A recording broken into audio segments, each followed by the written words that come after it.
My name is Charles Cassata.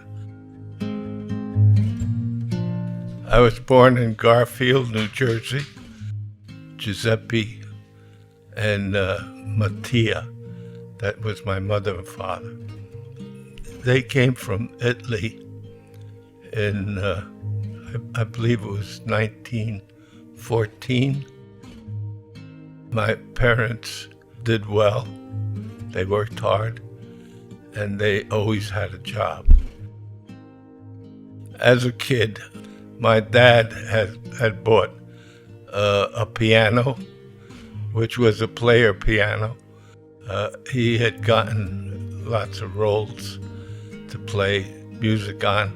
We still have some of the rolls. Nobody learned to play the piano, but everybody loved to play the piano with the rolls.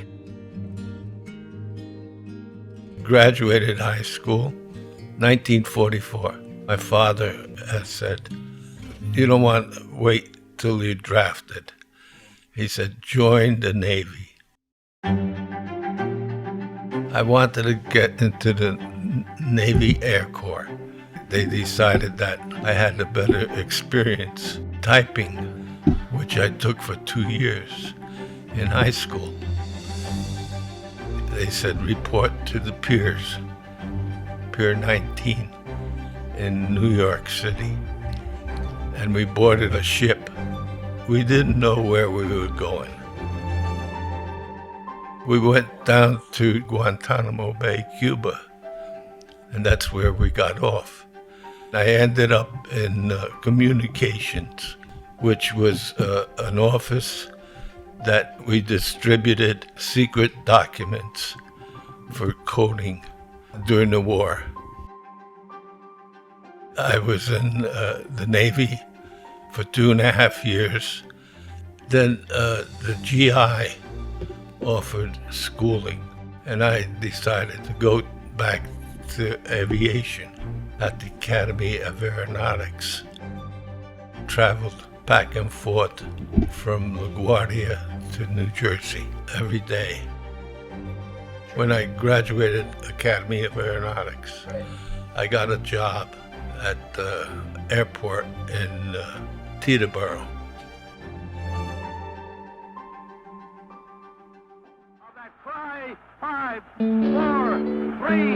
1947.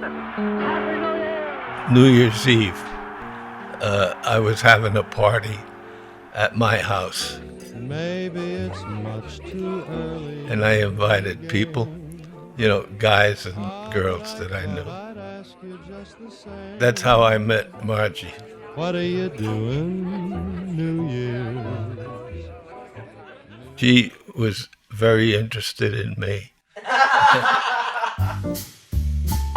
She lived in Brooklyn. She went to Needle Trade School, which was a high school. She used to work for companies that made coats, and she used to make the buttonholes by hand. I used to drive from New Jersey to Brooklyn every weekend. We went to movies. We went to New York City.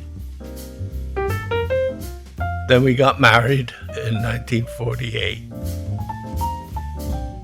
I had told her mother and father that I was gonna give her a ring. They talked about it and they said, okay. The one stipulation was that we had to finish school. The marriage took place in Brooklyn. It was a football wedding. You make sandwiches the night before, and then they're all wrapped up, and then you hand them out. My father gave up his bedroom and his apartment in Garfield, and they gave us the 2 bedrooms and the kitchen, and we stayed there till Teresa was born. 4 years later, we moved out of Garfield and went to our house in Wayne. We bought the property for $2,800, and that was all we had. We started out, Marge and I laid the foundation. We had friends come in and help us with the concrete. Marge and I laid all the cinder blocks. When we got married, I bought a Chevy two-door. We used to use it to go get the block. I bought it for $25. It ran, you know. Then with the carpenter work, my father-in-law, my brother, and Girardi, they were carpenters. That's how we built the house. Then I was working 3 jobs.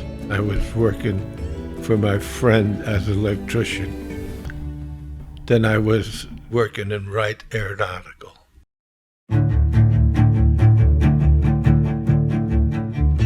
Well, I started as a grease monkey. My coveralls, I could only wear them one day. They were greasy, and my poor wife had to wash them every day. I think we were paid 90 cents an hour. You couldn't get a higher paying job, you know, without experience. And then I got promoted to testing the engines, and that's what I did. And then the war ended, Korean War. So we were demoted and then finally laid off about 1960. That was the year that we started our own business. I bought a van and I started Classic Cleaners, and I went around house to house picking up clothes, and then I had them cleaned and pressed over in Patterson. Then the advent of wash and wear came, where everybody was washing their clothes at home. I had to supplement my income, so I started the tuxedo business, and we did that. I think the first building we managed, you know, with the money that we were making. The second building, I had to go get a mortgage. I don't know how we did it.